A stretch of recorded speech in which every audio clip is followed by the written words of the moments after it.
Mga kapuso, naipit sa escalator ng isang mall ang kamay ng isang bata sa Cagayan de Oro City. Nakatutok si James Paulo Yap ng GMA Regional TV.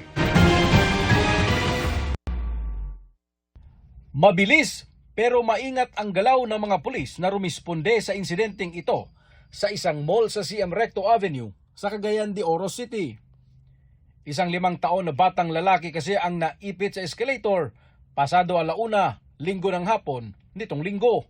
Mabuti na lang at agad na pahinto ang escalator na kumain sa kanang kamay ng bata. Nag-apil ni sa isa pagdagandagan o accidentally nakaadto siya dito sa escalator o mootong na ipit siya dito. Matapos ang ilang minuto, matagumpay na natanggal sa pagkakaipit ang bata na nagtamo ng minor injuries. Agad din siyang dinala sa Northern Mindanao Medical Center at ayon sa otoridad, nasa mabuti na siyang kalagayan.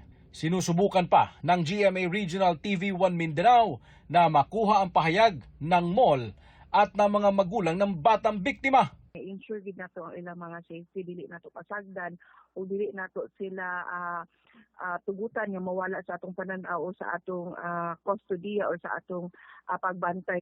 Mula sa GMA Regional TV, James Paulo Yap, nakatutok 24 oras.